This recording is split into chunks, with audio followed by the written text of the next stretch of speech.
गुरुर्ब्रह्मा गुरुर्विष्णु गुरुर्देवो महेश्वर गुरु साक्षात् परं ब्रह्म तस्मै श्री गुरुवे नमः। आइए आगे की तरफ पढ़ें। गुरु आपके स्व को मिटा देता है। इसके पहले हम लोग पढ़ रहे थे गुरु किस प्रकार हमारे जीवन में साथ रहता है, कैसे हमारे सोच और हमारे संस्कारों के साथ रहता है, हमारे संस्कार को बनने नहीं देता। उसी विषय को हम लोग आगे पढ़ रहे हैं। गुरु आपके स्व को मिटा देता है। गुरु ही आगे चल के भगवान का स्वरूप ले लेता है, भगवत सत्ता पे बैठ जाता है। गुरु जब आसन पर बैठ गए तो गुरु हैं, जब भगवत सत्ता पे बैठ गए तो भगवान हो जाते हैं। भगवान बुद्ध जब भगवत सत्ता पर बैठ गए तो भगवान बन गए, वह भगवान बुद्धदेव कहलाए। गुरुदेव ने प्रसंग को बदलते हुए आगे कहा, आज से ओम कहेंगे नहीं बल्कि सुनेंगे। ओम साध्य है, साधन नहीं। ओम हमें जानना है, करना नहीं। ओम प्रतीक है, सूचना देता है। ओम हमारे 7वें दर्जे के अंतिम अवस्था का द्योतक है। ओम हमारा ज्ञान है। ओम विराट है, अनंत है। ओम संगीत है, प्रश्न नहीं। गुरुदेव ने हमें 4वें स्थिति में आगे जाने को कहा। प्रथम स्थूल, द्वितीय प्रेतमयी शरीर, तृतीय कारण शरीर, चतुर्थ मन शरीर, पंचम ब्रह्मलोक, षष्ठी ऋषिलोक और 7वें में अनाम लोक है। इसे निर्वाण पद कहते हैं। यह लय पद भी कहा जाता है। राधा और कृष्ण के मिलन की अवस्था है। दोनों मिलकर राधे कृष्ण हो जाते हैं। राधा और कृष्ण एक हो गए। 6वें में शून्यता है, अंत में महाशून्य है। सन्नाटे के बाहर जो ध्वनि हुई है वही ओम है। जब महाशून्य हो जाता है तो ओम का प्रतीक सूचक होता है। अब आज से हम लोग ओम को कहेंगे नहीं बल्कि सुनेंगे साक्षी भाव से। उसे सुनना है। यह अंतिम अवस्था का गायन है। सन्नाटे के आहट की यह ध्वनि है। इसके अंदर बैठकर जानने वाला कौन है, यही जिज्ञासा अनवरत होनी चाहिए। मंत्र से भगवान का रूप जो आपने बना लिया है उसे तोड़ना पड़ता है। ओम 7वीं स्थिति की प्राप्ति है। यही हमारा लक्ष्य है। यह हमें जानना है, करना नहीं। यह ओम की प्रारंभिक अवस्था थी जो आपने अभी तक किया।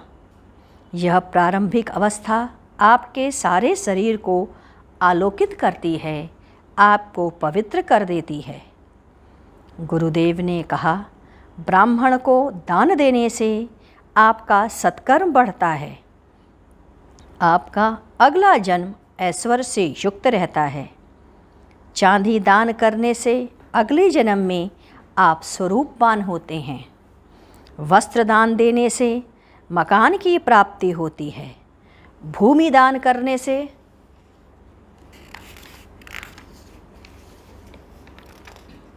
राजपद या राजवैभव मिलता है।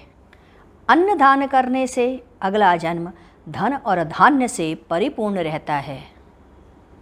इसके पश्चात 21 जनवरी सन 1994 आज के सत्संग में गुरुदेव ने कहा, आपको अपने शरीर के बारे में पूरा होश रखना चाहिए, नहीं तो आपसे गलती हो जाएगी।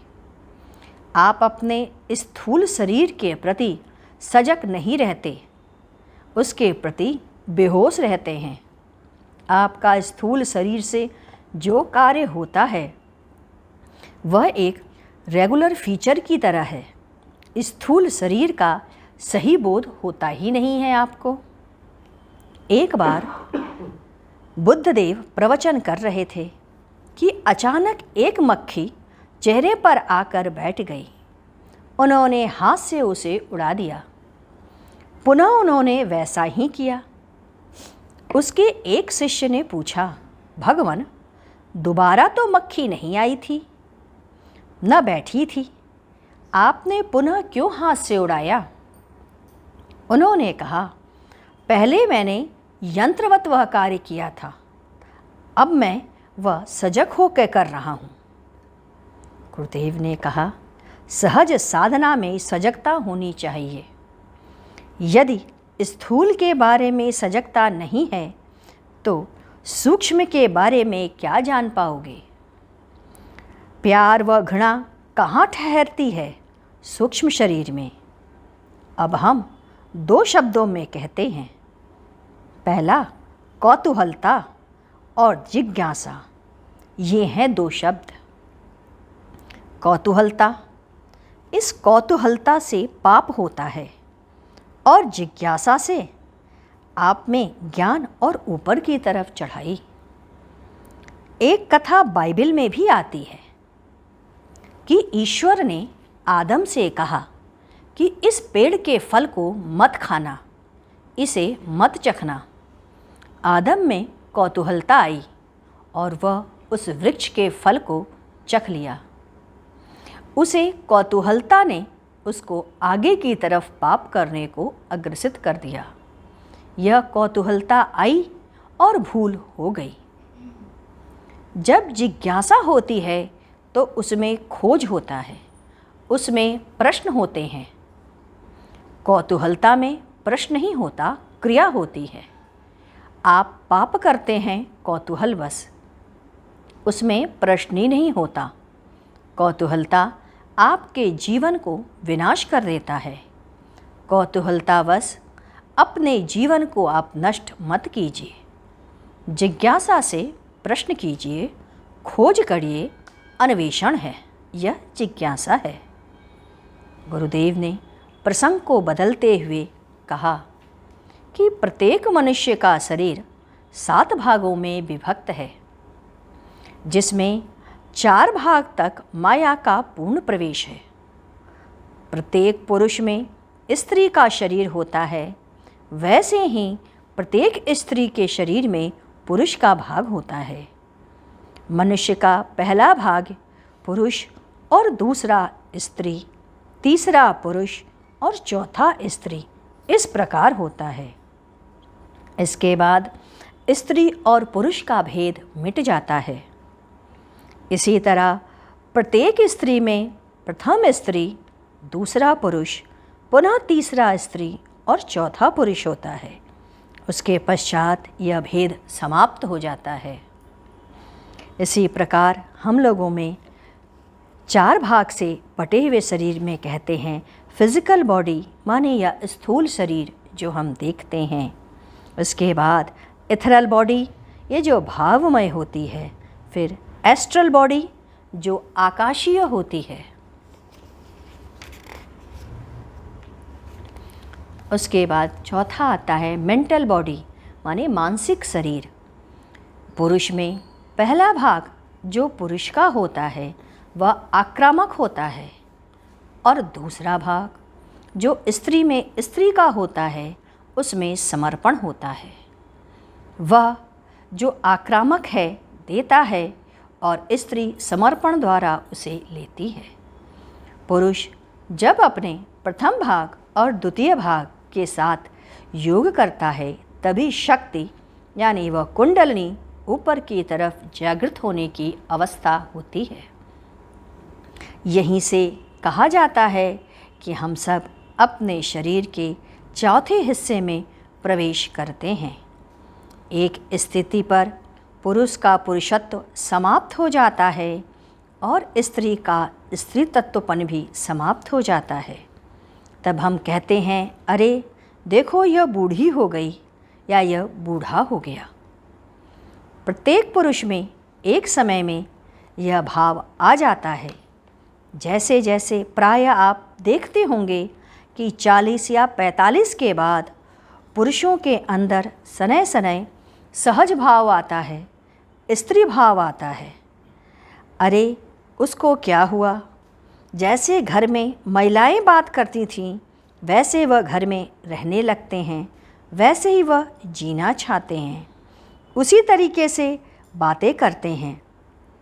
स्त्री जब सामने आती है तब वह वैसे ही बात करते हैं। अरे जाने दो, गलती हो गई, बहू है तो छोड़ दो, बच्चा है, अरे छोटा है, जाने दो। यह सरलता उनके अंदर दिखने लग जाती है। यही स्थिति है जबकि शक्ति के जागरण के लिए समय मिलता है। आइए हम लोग गुरु वंदन करें। ओम मंगलम कार मंगलम गुरु मंगलम गुरुदेव मंगलम।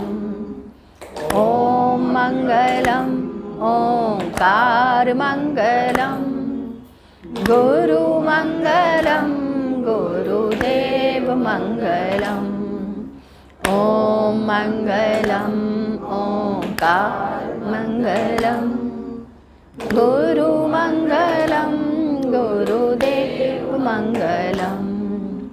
ओम मंगलम ओंकार मंगलम गुरु मंगलम गुरुदेव मंगलम।